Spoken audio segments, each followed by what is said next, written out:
to the Ascends at Boston Avenue podcast. I am Philip Boone, the Director of Confirmation Mid-High Ministries. My co-host is Caitlin Drake, the Communications Director. Hi, Caitlin. And today we are joined by the Senior Pastor at Fellowship Congregational United Church of Christ, Reverend Chris Moore. Chris is a graduate of Phillips Theological Seminary in Tulsa. He has served at First Congregational UCC of Norman, Mayflower Congregational UCC in Oklahoma City, and has been the pastor at Fellowship since late 2013. He currently resides on the boards of Just Hope, working collaboratively in Nicaragua, the New Sanctuary Movement, and Tulsa Metropolitan Ministry, and works extensively with Action, a broad-based community organizing effort. Welcome, Chris. Thanks. Glad to be here. We want to talk today about immigration. It's at the forefront of so many political conversations, so much news coverage, and on people's hearts right now. So let's dive in. I think the first question for folks is, should churches be talking immigration? There are a lot of Christians who don't want church to be political. Is immigration just political, or is there a biblical lens, a Christian lens that we should view it through? I'm probably the wrong person to ask about whether something, political should be in the pulpit. I have a pretty clear stance on that, but I will tell you that I think this is particularly an issue that actually isn't political. We have made it political, unfortunately, and by keeping it in that political realm, we both get to not talk about it in church, where the moral justifications and implications are very, very clear, but we also get to keep it confined to this sort of puny engagement where we don't really ever actually talk about it at all. We just use it for political fodder, especially during election time. And so we do incredibly destructive things to win points so that we can look good, so we can get, the nomination or the election. So from that point of view, I really think you got to push back against the notion, like, is it a political issue? Yeah, but why do we keep it there? There's a lot more depth to be talked about that we ignore by just saying it's political. Why should Christians be involved in it? Because I think we've so made it into that political arena. Why should it be in this kind of church arena? Yeah, there might be no clearer an example, particularly right now, of our moral obligation. So if you talk about love your neighbor as yourself, really the directives from our faith are pretty clear. From a scriptural point of view, it is pretty straightforward. I mean, not even pretty straightforward. It's incredibly straightforward. There's dozens and dozens and dozens of passages that speak to our directive to how we treat the stranger among us, how we treat the foreigner, those who reside with us. And then beyond just the scriptural references, any sort of descriptor of values that ought to belong to a Christian expression of living. I don't know how you can get out of the moral directive to care for people who are clearly in need of care. Just to have some clarity of language, can you talk about the differences between an immigrant, an asylum seeker, and a refugee? Should these terms be used interchangeably? Well, I would say, in this and many other cases, language really matters. So, yeah, there is a distinction, and there's some terms to be defined. I don't think we should use those terms necessarily interchangeably, at least those three terms. So, and there's probably a fourth one. So to set those all out, you would have migrants. Migrants are people who are not going to reside. They're going to move in and move out. So when we think of migrant farm workers, people who are going to come into a country, going to do some work, and they're going to go back to a different country. They don't really have any intention of staying other than the season that they might be in. That's a migrant. An immigrant would be somebody who is actually seeking to move from one place to another place and to be a permanent or semi-permanent resident there. The only two classes that can really kind of be put together, I think, are asylum seeker and refugee. And those are people who are fleeing war or famine or persecution or strife in their country of origin, and they're fleeing there it's not necessarily that they're choosing to come to some place, but they are fleeing to the closest, safest place that they can reasonably get to, or in some cases not even reasonably get to, that they can just get to, and seeking protection from that place. So yeah, from that vantage point, it's really important that we distinguish what it is that we're talking about. Primarily, what constitutes the so-called crisis, emergency situation on our border comes from people who are asylum seekers and or refugees, and that's not unique to our borders. It is impacting lots of countries across the world. People who are fleeing war and or persecution, violence, economic hardships to seek not just a better life. Yes, that is true, but they're literally seeking life in most cases. So your church probably, if people have heard of Fellowship Congregational UCC, they have heard of it in kind of the context of national news coverage that you all received this past December when you put a fence around your nativity scene. So tell us a little bit about that decision, why your church did that, how you made that decision, any fallout from that. I mean, it was a much shorter process than people might imagine, because we had a lot of contact with this issue and had it been not only, preached on from the pulpit, but also engaged with by various members of the congregation. By that point, it was a fairly short process to decide to do that. We came to that idea, like all good ministry ideas, we stole it from somebody else. And so there was a church in Indianapolis specifically, although there had been others.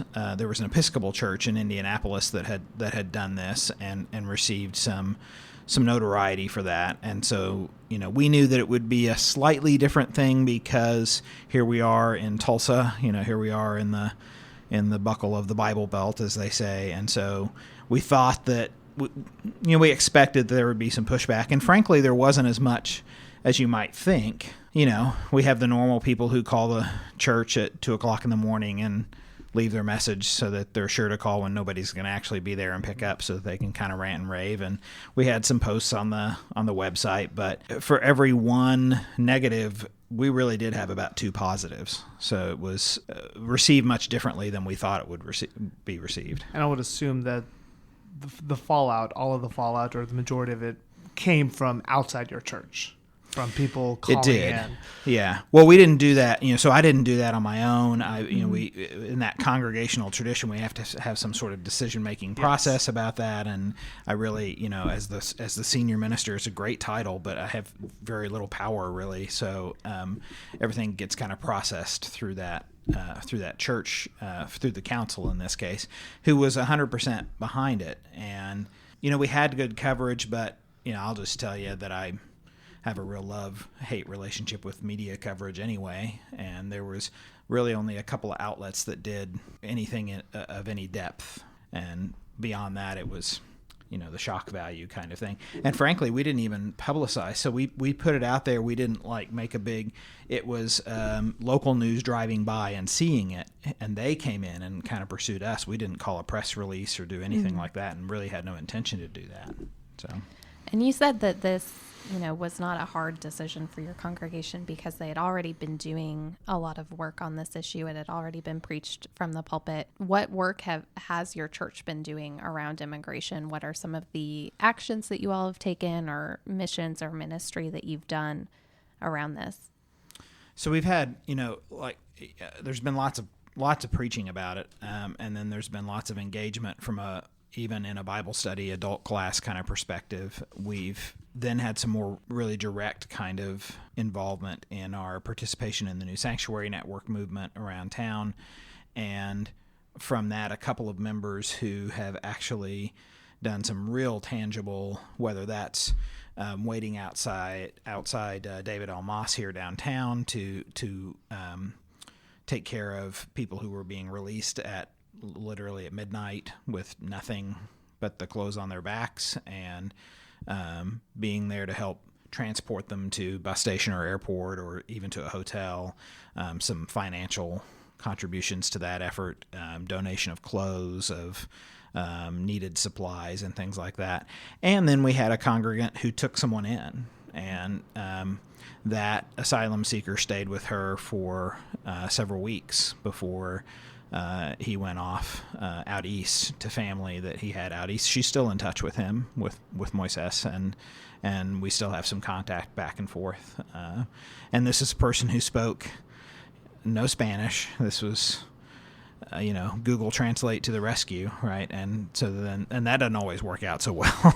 So it was, a real game changer for her, though. Really across the board, everything from people who've just given a little extra to people who've really changed their lives. What are some more examples of churches? Because you gave a good example of what you all are doing. Do you have any more examples of churches that are involving themselves in conversations around immigration? Yeah, here locally there are Lutheran congregations who are getting themselves connected conversationally in things and trying to kind of provoke that. So some of the, I have the advantage of being on the blue side of the spectrum. My congregation, this is just not a controversial issue. There are other congregations that are a little more purple, where you have to have a more nuanced conversation about that. But thankfully, some leaders are engaging that conversation where they can. In addition to that, there's a Lutheran church in town that has connected to it a very significant, largely migrant, immigrant, asylum-seeking population, a Hispanic, Latinx congregation. It's a Spanish-speaking, and their pastor has done a tremendous amount of work on accompaniment as a model. So that's something that we do through the New Sanctuary Network, where church members of mine have done. We would accompany people to go down to Dallas, for instance, for their immigration hearing. It's not something that you're necessarily going to impact the outcome of that. You're just going to be a companion. You're going to let that person know that it's almost a pastoral move as much as it is a prophetic move, so that we're going to stand with that person and occasionally a judge will ask who you are or something like that, but it's your chances of sort of influencing that process at that late stage in the game are pretty minimal, but you can at least let the person know that you're with them. The sad and honest truth is that most of the people that we encounter will be deported. And so how do we act as the church beyond the eternal liberal optimism that we can just by force of will change the world? So now what, right? Instead of, I can't change the world, so I'm going home. Now what do you do? And how do you continue to have your faith motivate that? And then, you have to mention All Souls. You have to mention B'nai Emunah. The Jewish community, for very obvious reasons, has some real deep feelings about not only immigration, but particularly refugee and asylum seekers. And so what's going on right now is very emotional for the Jewish population, for many in the Jewish population, as well as the Muslim population in town, for whom that's a real deeply personal story, immediate personal story. Some of us have that in our background, but it might be generation 2, 3, 4 ago in the United States when the immigration atmosphere was very, very different. To that point, I think there is a long history of churches being involved in immigration. My family's history and background is very Catholic, and the Catholic Church, was kind of your first stop if you were a Catholic immigrant, for help finding housing or a job or community or support. Still is. And so I think when we have folks who are uncomfortable with churches getting into immigration, we're neglecting a long legacy, right? That is part of that.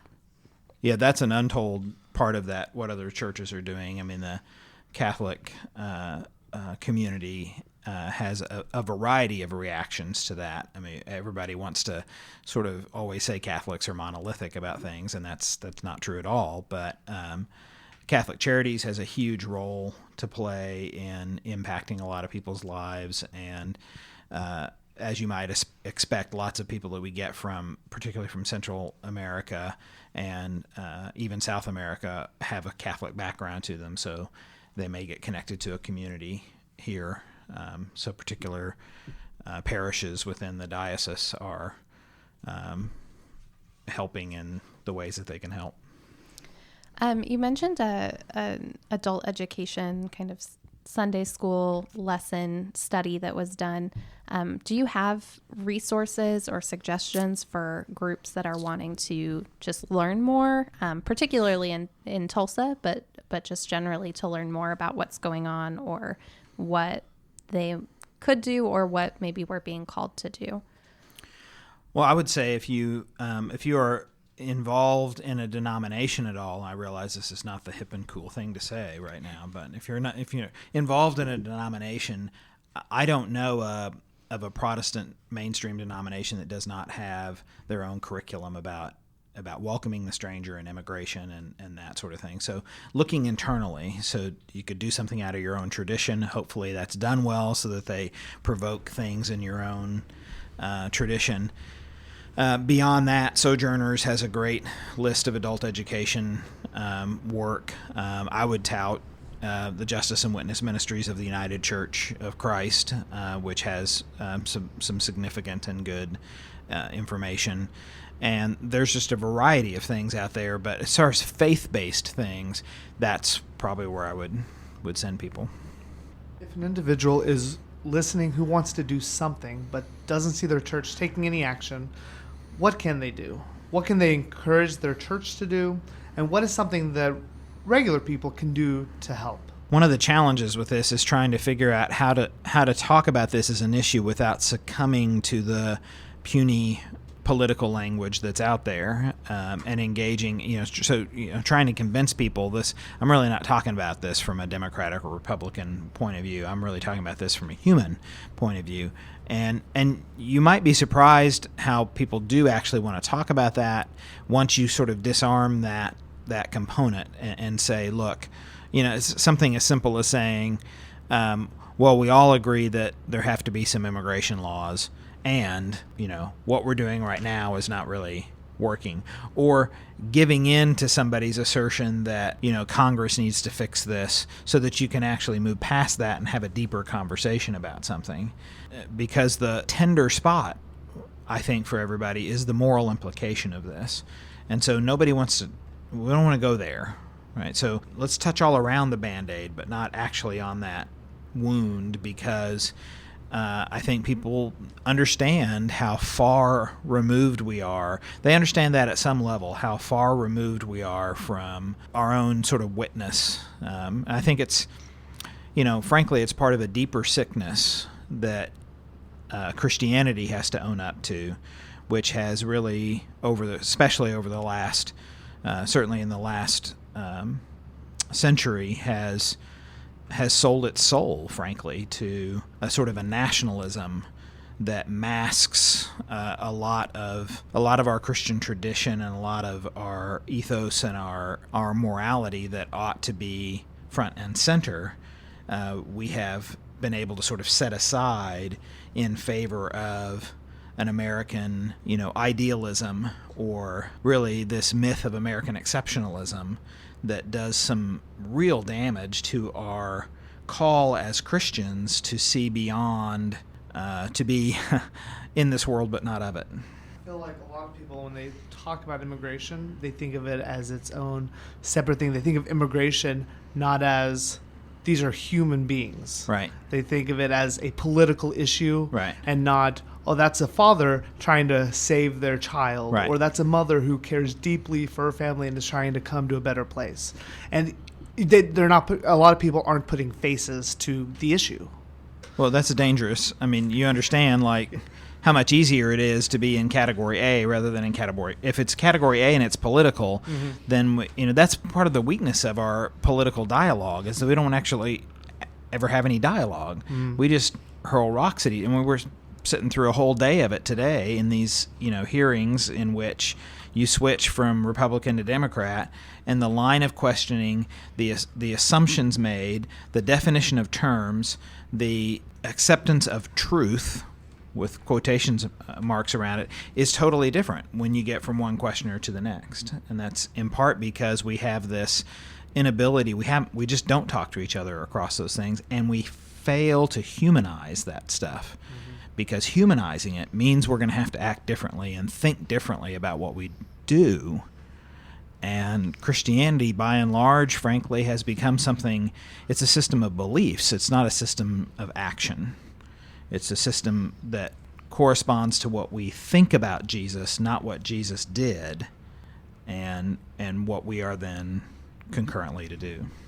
So you're a parent yourself. Yes. And, I think most churches have at least some, families with young children in their congregation. So how has your congregation gone about engaging children with this or talking with children about this? Should we talk with our children about immigration? Well, we actually kind of have to, because we have families for whom this is their story.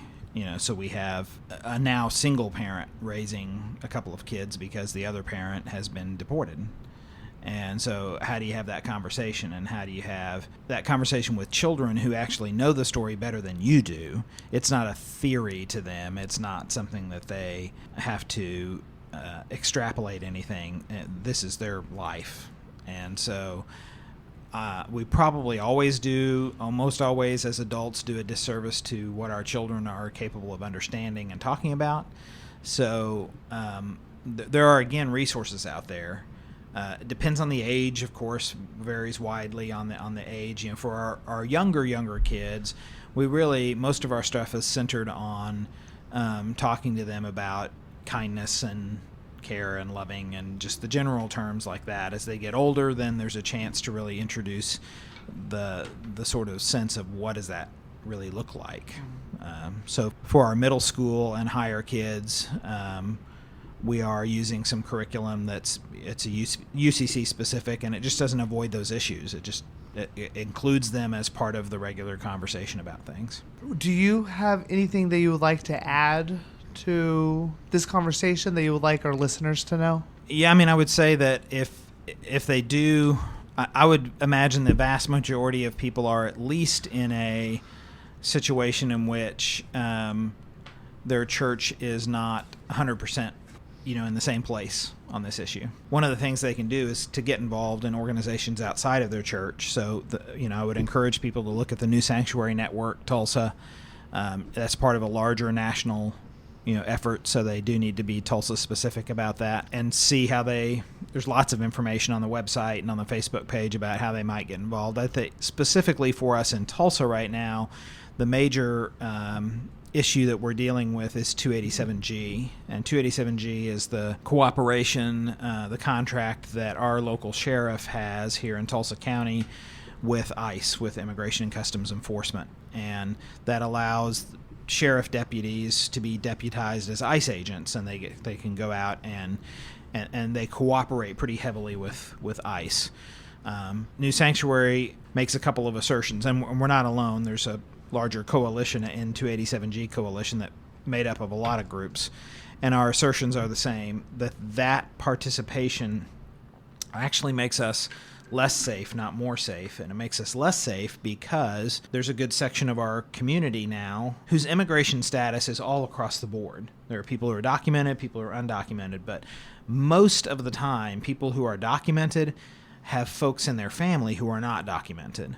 And so it's a real, and the sort of practical impact is that it's like as if everybody were undocumented, because there's not too many of us who are like, well, I'm documented, but my sister's not, so, well, too bad for her, right?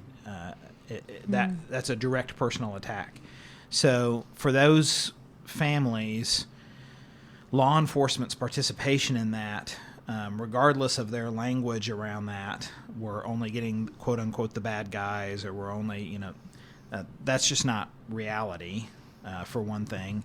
And two, it colors those people's perception of law enforcement. So they're no longer really willing to engage with law enforcement because they don't really make a distinction between whether you have a dark blue shirt on or a brown shirt on or a vest on. Law enforcement is law enforcement. Discomfort and fear around law enforcement, just generally. Right. And then they're unwilling to actually engage them when they need to engage them. So if there's a crime happening within their purveyance, and they're not going to report that because they don't want the engagement. And it goes even further than that to say now it's kind of city and county involvement. Now we're worried about going and signing our kids up for school. Now we're worried about going and getting our food stamps, or now, which they're legally, these are people who are documented, right? We're worried about who are citizens, so there's lots of, and they may not be worried about them, but worried about somebody in their family. So they're not going to get me, but they're going to find out about my cousin, and then it's all over. So it's a very complex situation, and I'm hoping that people will begin to see, as you have suggested, the faces that are attached to that, so that it's not just this weak, manipulative language about fear, and that these are people who are coming to take our jobs and eat our puppies and things. It's incredibly manipulative and destructive, the way that gets used, and I would argue anti-Christian. Well, thank you so much for joining us. This is a very important dialogue to continue about immigration and asylum seekers, and for people to have. And I'm glad we were able to do that today. And I would like to thank you. I love seeing churches who are Christ-like and welcoming the stranger and loving as Jesus taught us to love. And I appreciate you. Thank you so much for being here today. Thank you. I appreciate it. Thanks for the time, and thanks for taking up the topic. This has been the Ascends at Boston Avenue podcast. We are located at 1301 South Boston Avenue. And you can come visit our Facebook page to see what's going on in the life of our church. And we will talk to you guys next time. Thank you.